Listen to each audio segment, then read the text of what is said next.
Hello, everyone, and good morning. Welcome to our live feed update for August 30th. I'm your host, Taran Armstrong, and with me today is Puya. How you doing, Puya? I'm doing good, Taran. No watermelon today. Just gonna stick with water, but there's plenty of watermelon in the Big Brother house, so we'll be fine. There's no shortage here. Is it at least cold water? Of course. Who drinks warm or lukewarm water? That's a no bueno in my books. Yes. Well, I mean, it's gotta be cold watermelon as well. So, Always. always. Yeah. We are here to update you on everything that happened yesterday on the Big Brother 21 live feeds. It was day 72 in the house. Really getting up there. Yep. Not a whole lot going on prior to the eviction. Pretty quiet day. Yeah. Safe to say, this has been a week where I feel like for the first time in a while, it was kind of set in stone. We kind of knew where everything was going. They knew where everything was going. The biggest discussions were, I wonder how much people are going to love me and cheer for me. And I hope people don't boo and get mad at Nicole for doing what she has to do, because I'm Nick and I care about people, allegedly. Yeah, Nick's response to hearing that his condom pitch didn't work was mostly just like, what? But it was like the best pitch ever. No, that makes no sense. And that's about it. Yeah. While I have learned through TV, condoms work only 97% of the time. Ooh. Nick should have known that his condom pitch would not work 100% of the time. That was a horrible thing to do. The only protection that gave was the assurance that he's going to be out of the house. So zing, zing, zing. Yeah, all right. So Nick is evicted unanimously, 5-0, and the eviction was not canceled. It was no prank. Nick is gone. He is sent to the jury, and we had an announcement that next week will be a double eviction, which it's a bit strange, Puya. It is. Watching all of us try and theorize last night how this is going to play out was really interesting for me, but I truly didn't expect to see a double eviction. I was one of the ones early on last week who said this could be a prank on all of us. This week could mean nothing. Ultimately, it worked, but then to also get a double eviction was weird, because my argument was if they want a double eviction, they got to figure something out by keeping everyone in. So this would be the perfect time to do so. So now I don't really know what we're going to do. I think it comes down to what Melissa kind of touched on last night, which is we're not going to get that truncated week. We're not going to get that quick week in there. Maybe it's going to be a full week, but crazier things have happened. So I don't know how this is going to play out, though. I mean, from my perspective, hit me. We're looking at a schedule here, and they have the option. They could just slow one of those weeks down that was normally sped up. They could put in a reset that everybody hates. Certainly doesn't seem like we're getting a buyback at this point. It didn't happen this week. They didn't announce it for next week. At the end of next week, 7 people will be 6 people will be in the jury, and then by the end of the week after that, there be 7 people. That's a lot of people for a buyback, so not looking like that's going to happen. But then there's another option. Just do your schedule like regular. Run out of people, and then you used to just let the final 2 be in the house for a week and then have the jury question them on the Not Live show. I mean, that seems like a pretty nice option to me. I mean, that's kind of like a win-win-win-win-win, right? Yeah. W's across the board. I would like that. I would like that a lot. And then it allows us to get all the things we complain about every finale of, like, there wasn't enough time. These questions really meant nothing. This didn't really work out well. That would give them the opportunity to have all that. It would give the final 2 the opportunity to sit there and kind of stew a little bit more, give them a little bit more time, allow them to build arguments that could be at least contested in some kind of way. I would be here for that. And then they could do what I miss or I want more of on the finale, which is give us the reaction shots, show the footage of stuff and have them look at it and react to them. So it would make the finale a little less intense, but I think it would make the finale more fun, and we will get all the intensity in the week to come. So I think that's a win. I would sign me up for that one. Yeah. I mean, I'm not one to get your hopes up, but actually I am that person. But I don't get my hopes up, so I'm not expecting this. But I mean, I think they wanted Tyler to win last year, and I think they knew that if they had given this format some breathing room, that he probably would have. So I feel like maybe they're smart enough to know that they should change it. It'd be interesting. It'd be interesting if this is like the Survivor 32 format of like, okay, well, this winter happened. Let's switch up the final tribal council. Now it's like, okay, Tyler was almost there. We got Casey. She got this horrible tattoo. Let's make better decisions here. Maybe. I don't know. It'll be. Listen, as long as there's no damn reset button in that house, sign me up for whatever comes up. I just don't want that reset button in the house. I'll take anything else. You know what? I'll prefer a reset to a buyback at this point, but. Yeah, well, this is me thinking the buyback's not happening in any way, Yeah. shape, or form. So, like, that's worst case Good call. Ontario. Yeah, fingers crossed.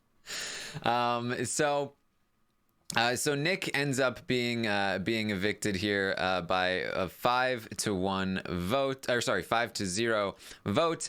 He heads out and he talks to Julie.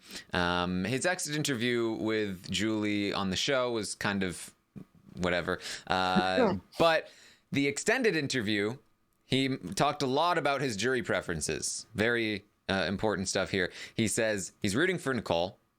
He does love Tommy, but his excuse was a cop-out. He's not a fan of that. He was mad at Cliff, but he understands. So he's not mad at Cliff anymore.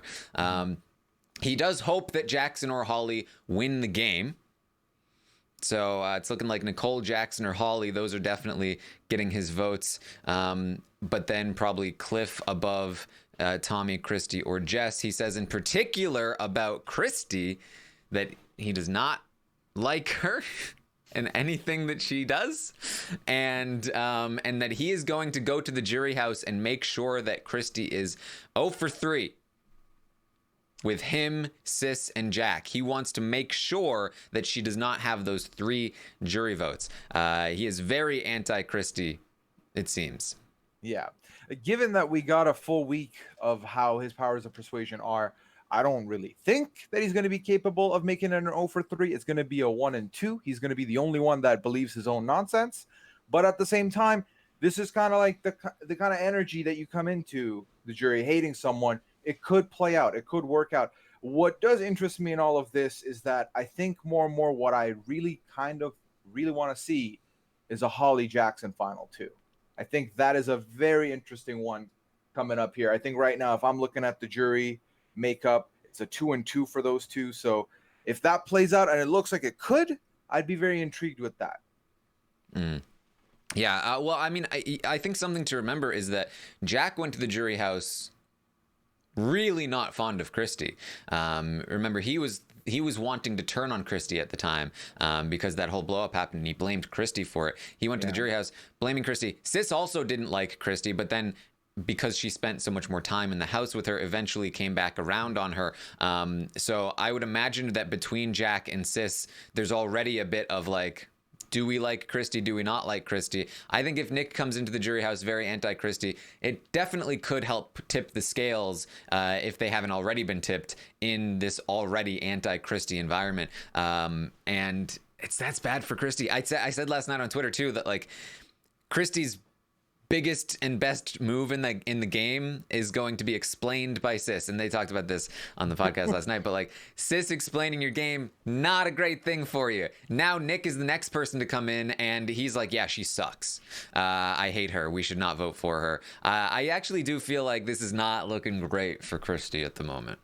No, Definitely since Taco Tuesday things have been more and more downhill there. And then I think the one saving grace for Christy is that if Tommy finds his way into the jury house, Tommy can be that swing team that she needs to kind of point things back into a positive direction for her. So maybe the best thing for Christy here is to lose her ride or die. So if that happens, she'd be in a better spot for it. Yes. All right. So then we get to the HOH competition, and it's a wall. And they've got these boards behind them that they're holding on to. And Jess is going to go out first. And Puya, you're not going to be able to hear this, but I just wanted to let the audience know how this happened. Good job. That was Jess falling from the wall. So if in case you didn't hear it, just keep I'm just making sure that you heard it here. You're okay. It's so good. That was very fun to watch. Very fun. I really thought when she started saying, I need to come off, I was like, okay, this is the Tamar Braxton moment. We're going to see it. And then it was more like just a jump. But it's one of those. So, you know that song? I think it's called Shooting Stars. There's a meme of it where when someone jumps and they add that song and they kind of wiggle them in the air, that needs to happen. Someone on Twitter needs to put that. She does this really loud scream and then proceeds to talk about this fall for 30 minutes, double the time she was up there, and still again when they got back in the house. So she hurt herself a little bit jumping off through the side. She was very mad that she didn't just go in knees first, which honestly that would have been worse. Jess, I don't know why you would want to do that. For me, it's the scream and then the thud at the end of the scream. You're okay. Good job. Oh man. So Jess was out first. Cliff actually held in for a while. Cliff ends up coming down after Jess, and then very shortly after Cliff comes Christy, and Christy is out, which was very surprising. Christy was holding on down below, which is not really where you want to be when it tilts forward. It's a fine place to be when it's upright, but when the wall tilts forward, your whole upper body is being weighed forward, and so when you're holding down at about your midsection, there's nothing holding your upper body up, and so it's not a great hinge point there. And so she never seems to figure out that maybe she should hold a little higher, and she ends up coming down, and now it's Nicole, Tommy, and Jackson. Jackson's still in this competition. Yeah, Jackson, who said middle of the competition that I picked the wrong competition to pee in. And it really did look like he was going to do it again. I was ready to see all the things go down, but maybe he did it when it rained like he planned to. I didn't see anything. So we're safe on no urine this competition.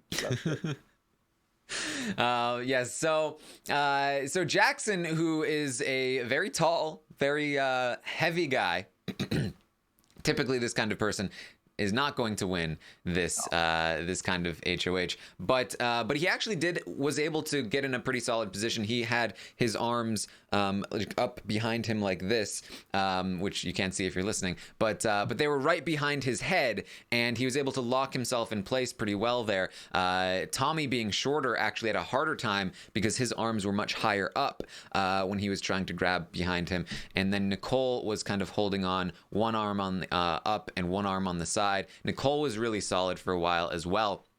But unfortunately, Nicole had hurt herself the day before and was in a bit of pain. And I think that at some point the pain started to creep in. You could see that she immediately got uncomfortable and started to like waver, and then unfortunately fell, which she was very upset about. She was crying on the mat, and she was crying a bit later. Like I think she really felt like this was her competition to win, and now it got screwed up.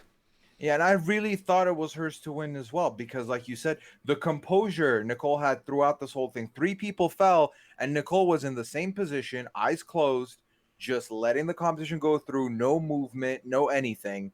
But then it went 0 to 100 when that pain kicked in, and you could tell she was not feeling too hot. And when she did fall, I think a lot of us were sad as well as Nicole.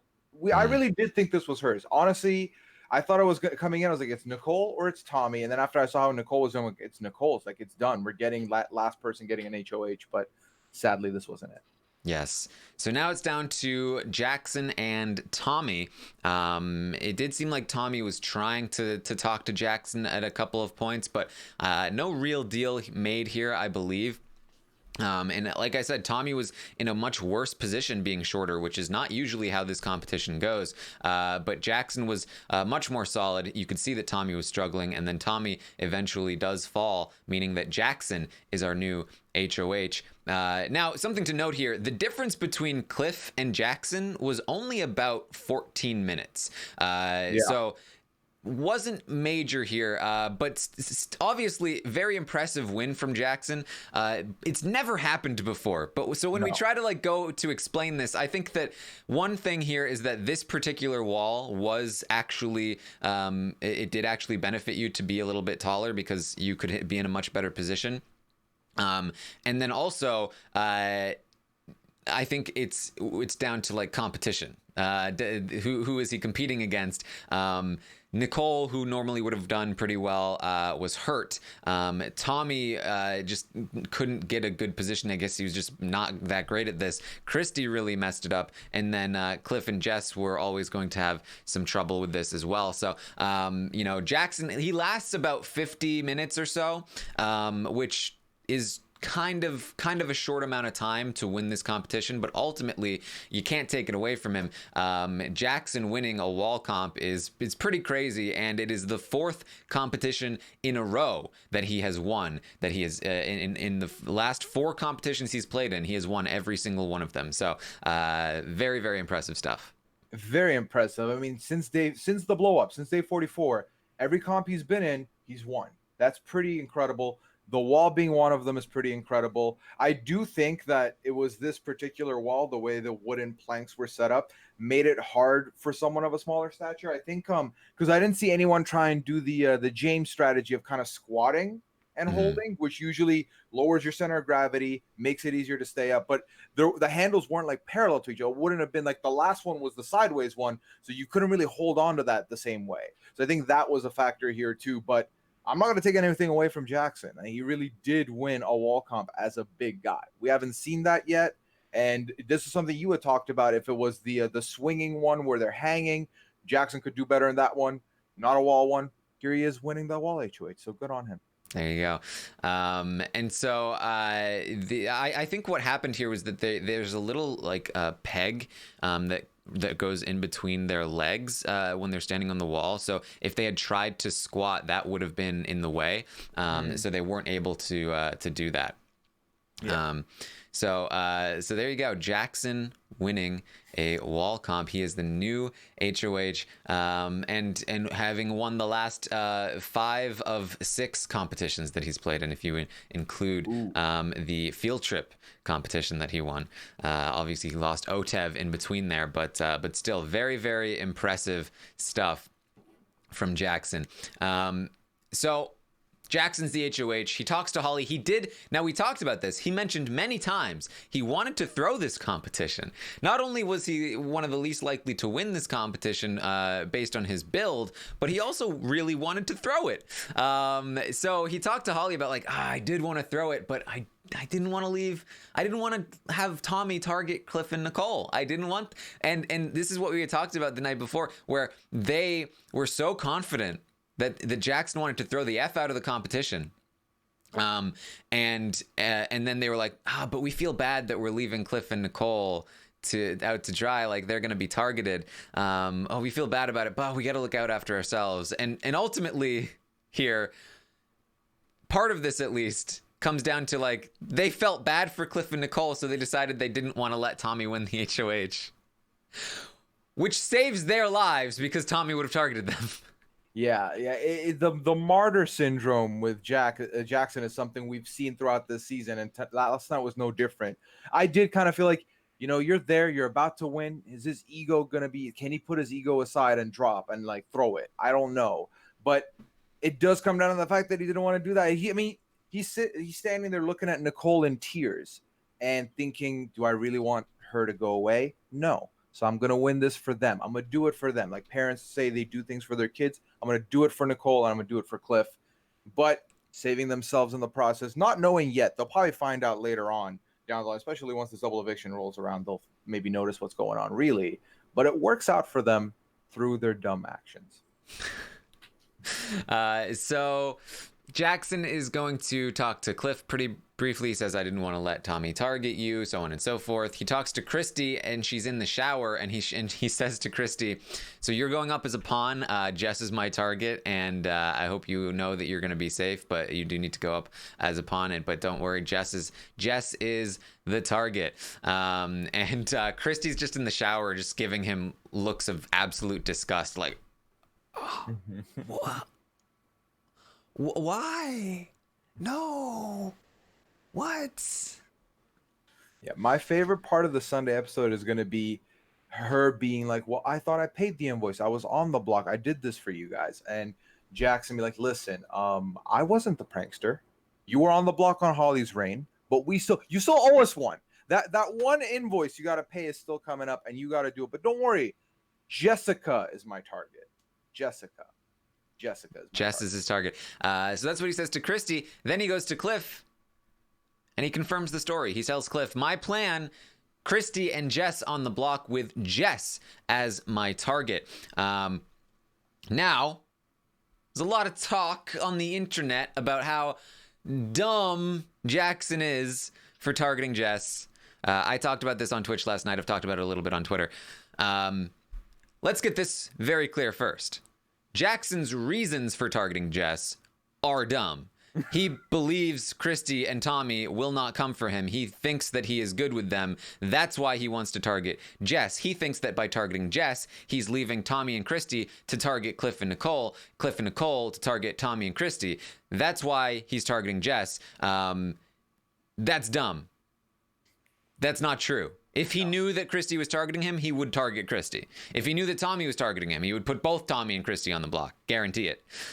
That being said, this misconception of his, in my opinion, is actually working out for him again, because I actually do think taking Jess out is the best move for Jackson. Not for the reasons he's doing it, but for other reasons. Other reasons being, Jess, if she stays in the game, if Jackson takes out Christy, then Jess is no longer tied to Christy. Jess has nobody left.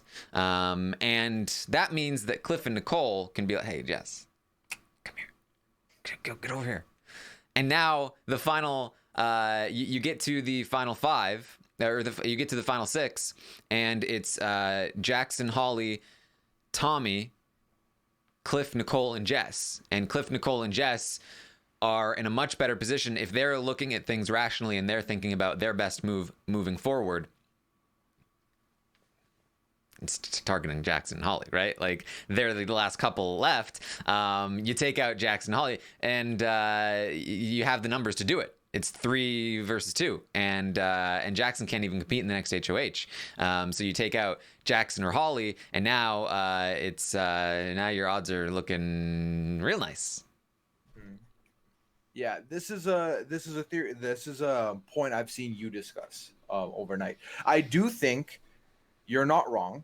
However, I think the way that Nicole and Cliff have themselves situated, they're winning no matter how this goes. Oh yeah, because like they're the winners, because their theory of Nicole and Cliff are going to go after Tommy and Christy, and then Tommy and Christy are going to go after them is wrong, because Tommy and Christy would go after Jackson and Holly. Nicole and Cliff are going to be in the middle safe because both sides are going to go after each other. They're in the position that Jackson and Holly think they're going to be in. So that's a win already. And then there is something to be said about the fact that Jessica would be coming over to the Nicole and Cliff side. Definitely. I think then it's just a matter of, if they win power, are they going to be able to look Jackson in the eye after what Jackson did for them as the martyr and do it? That's a whole other debate. But mathematically speaking, numbers speaking, logically speaking, they win with Jessica in their laps. Nicole and Cliff I'm talking about. So in a backwards kind of way, this does work out for Jackson to a degree. Now, do I think that it probably behooves him more to get rid of a Tommy or a Christy? Yes, because I think one of them is more likely to win and come after him. Whereas I feel like Jessica won the 1 week, and we haven't really seen any signs of Jessica coming in. Now, they don't know the double evictions coming up. That first HOH is usually good for anybody as a mental comp, and Jessica's strong in that, so that could work out there. But I don't know. It's not downright dumb. I can say that, even though my first feeling was, wow, you stupid. I don't think he's that stupid. Again, I'll say this. From Jackson's perspective, yeah, it's real dumb. From the overhead like bird's eye view perspective, I think it's the right move. I think that with Jess gone, it actually kind of forces Cliff and Nicole to choose Jackson and Holly, because if Cliff and Nicole want to betray Jackson and Holly, they have to do it by just siding with a different couple, Tommy and Christy, who are actually, in my view, more threatening than Jackson and Holly, because Jackson is terrible at mental comps, and mental comps are the ones that are coming up soon. So it actually does make sense for Cliff and Nicole to side with Jackson and Holly in the upcoming double eviction if Jess is gone. But if Jess is there and Christy is gone, then it kind of makes sense to take out somebody like Holly, leaving Jackson and Tommy to battle each other, because they almost have to. And then Jackson's easy to beat in mental comps. So I feel like, but you are completely right as well, Puya, that either way this goes, this was the absolute best case result for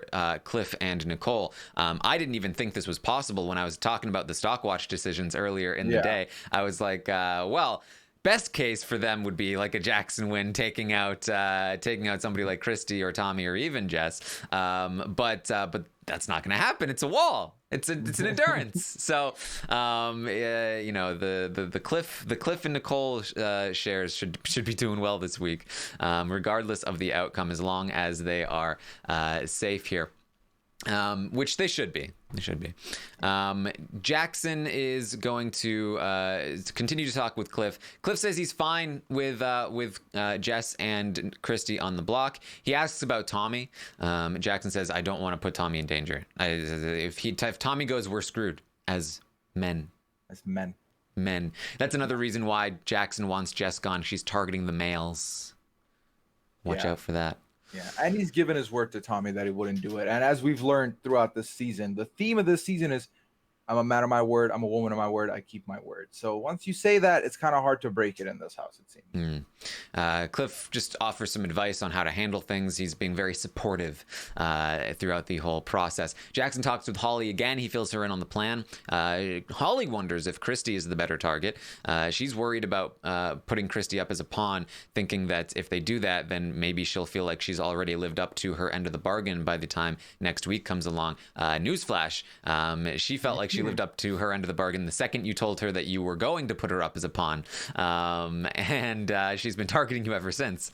But Jackson would prefer to target Jess. She's targeting the males, so he wants Jess gone, and Holly agrees. But we've seen in the past that if Holly is kind of like, but what about this? That can sometimes happen, so it would not surprise me if the target did shift, especially because Cliff talks to Nicole. He lets Nicole know what Jackson's doing, and what he tells Nicole is, I don't want Jess to go. I want Christy to go. That's because that's better for them. Again, great either way, but even better if they can keep Jess around.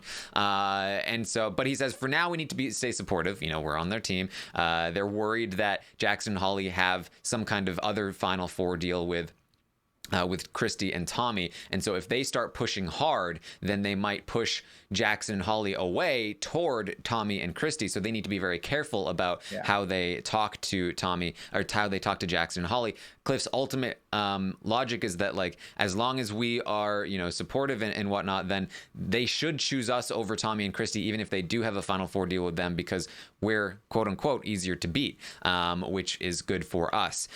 So that's Cliff's plan for now. He's just going to stay supportive until the time comes when he feels a little more comfortable to start to push to get Christy evicted over Jess.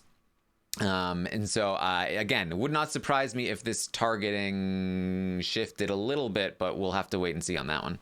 Yeah. I'm intrigued because I don't have a specific read on if Cliff or Nicole was to win the veto here. Would they try and use it to save Jessica, to force the hand to put Tommy on the block or not? I don't think so. I think that they would.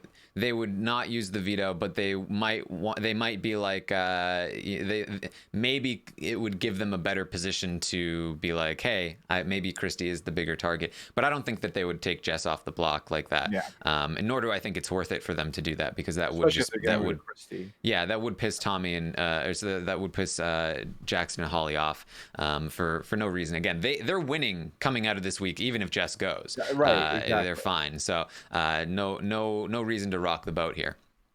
Yeah. Jackson comes in and they talk with Jackson. Jackson explains his plan again. Nicole and Cliff do try to say, like, yeah, Jess or Christie, either one. They're both threatening. But Jackson doesn't really hear them. Nicole tries to push a little harder, but Jackson is really just like flat out ignoring Nicole. He's like, no, try this beef jerky. Try the beef jerky. No, it's not hot, I promise. Nicole's like, okay. It's really hot. It's like, well, I didn't think it was that hot. I don't know. And she's just like, you're not listening to me. So he talks about the plan. Then Jackson starts to talk about how, I mean, we have the votes this week no matter what. I mean, even if one of you went up, like, we'd have the votes to keep you. And then so he starts to think, like, wait a minute, I wonder if, should we backdoor Jess? Like, use one of you as a pawn and backdoor Jess? And Cliff is like, no, I don't think that's a great idea. I feel like, I mean, think about it, right? Like, only one person's not playing in the veto, so backdooring, it's no use to backdooring anyone here. And Nicole chimes in. She's like, hey, you're right. And also, if you leave one of Christie or Jess off the block, then they can win the veto and take the other one down. And then they're both off the block. And now it's what, like Tommy and Cliff? Like, that's not what you want, Jackson. Jackson's like, oh, yeah, that's right. Yeah, I mean, but we could, but like replacement nominee. I mean, even if I put one of you up as the replacement nominee, we'd have the votes. And they're like, yeah. And Cliff is like, yeah, I mean, look, if you want to do it, if you want to put me up, that's cool. As a replacement nominee, I trust you guys. Jackson was really putting it out. Jackson was trying to get this response, and Cliff definitely bites down here. Again, I think Cliff's logic being, gotta keep them happy. I doubt Cliff wants to be on the block here, but it was very clear what Jackson was trying to get out of them, and Jackson's gonna make whatever choice he's gonna make, regardless of what Cliff says. And so, because again, they know Jackson already told Cliff he does not want to risk Tommy on the block, and so I think that Cliff is a little bit worried about too much pushback, which has definitely hurt Christie in the past. So. So Cliff is like, look, if you need a pawn after the veto, replace not initial pawn, but like after the veto, okay. I'm willing. I trust you guys. They do have the votes. It would be Holly and Nicole. Jackson breaks the tie. It would be fine. But it's not a great feeling. I think Tommy needs to be given praise for the fact that he's completely snowed Jackson. Like, the fact that this guy is willing to go out of his way to put up someone that he doesn't want to get rid of, because he believes by keeping Tommy off the block, he has Tommy, when we know full well if Tommy wins that HOH Thursday night, he's putting Jackson up on the block right away. It's incredible. Like, that's good gameplay from Tommy. I really think that in the middle of all the praise we're giving to Cliff and Nicole and Jackson for doing what he's doing, Tommy is silently doing his own thing still as well. I don't even know what it is that he's doing, because he puts in a tiny bit of work and it runs miles. Yeah. But yes, so Cliff also does mention, it wouldn't be the worst thing in the world to see Christie go home. He mentions that she talked to him about targeting big targets, making big swings. He's trying to hint that she was saying that she would go after them, and I mentioned that a couple days ago. But again, Jackson just glosses right over it. Doesn't even listen to what Cliff is saying. So I have a feeling that when push comes to shove, Cliff will be, starting to push a little harder toward Christie and against himself on the block if it comes to that. But for right now, he's doing his best to appease Jackson and Holly, and seeing where the veto is going to shake out. Holly does join them, and they reiterate the plan. They don't think that Tommy would use the veto on Christie if he won. Nicole says, I think he would. But everyone else is like, nah, he wouldn't piss people off. He wouldn't piss us off like that. He's Tommy. Well, that'll be a very interesting outcome if that was to happen, because I would be very here to see how that would play out. And if he does use it, get all the reaction shots, that's a good time. I do think that another reason why Jackson just zeroed in on the idea that these two sides are going to go after each other. So anything that Cliff brings me is Christie just feeding him nonsense because Christie's going to go after them. So I do believe that as the week goes on, this will become more and more evident. I'm sure of it. But for right now, Jackson just believes that he's in such a good position. He didn't even need this HOH, and he did it to save his buddies, and he's fine no matter what come next week. Yeah. Meanwhile, Christy and Tommy are talking about how the hell do we get Cliff and Nicole out this week? Well, Tommy, you'd need to win the veto and use it on me. Yep. Okay. Yep. That's definitely happening. Christy says she'll throw the veto to Tommy so that he can use it on her, and they can get Cliff or Nicole on the block. So that would be funny. Yeah. If she actually threw the veto to Tommy so that he could use it when Tommy wouldn't have gotten the block anyway. But I have a feeling that Tommy will talk to them, and they'll tell Tommy that they would put up Cliff if the veto was used, and so that will actually give them free reign to win the veto. To have Christy. In fact, at that point, I think Tommy would probably throw the veto to Christy in some ways. But regardless, it's very difficult to see a scenario where Cliff or Nicole go home this week because the votes are very locked in here. Christie does say, at this, Jackson and Holly have to go on the block next to each other. They have to. We have to target them. Tommy agrees. Like they need to be targeted. So they are pretty locked in there. Holly talks to Jackson again. Holly says she just loves Tommy so much. She was talking to Tommy. Tommy said he wanted to be more involved in the strategy talk this week, and that she's like, that's not what I want, because I don't want to have to lie to him. I don't want to lie to Tommy. I don't want to betray Tommy. I don't want to put Tommy up. I love Tommy. What is wrong with you? What has he done for you? What makes you feel this way? Like you said, he puts in baby amounts of effort, and they pay off like he's been doing nonstop work for 3 months. It's pretty incredible. I don't know how he does it. It's like listen to this clip between the two of them. She literally says, like, I don't want to lie to Tommy. I don't want to betray Tommy. I just love Tommy so much. I don't want to lie to him. I just Tommy. She's when upset. I look at him, I see home. What? Now, Jackson does agree. He doesn't want to betray Tommy. He never wants to put Tommy on the block. He loves Tommy. He doesn't want to lie to Tommy. He doesn't want to betray Tommy.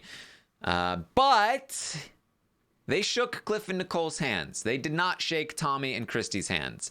I have a really hard time seeing Jackson and Holly actually betraying Cliff and Nicole when they've got a handshake.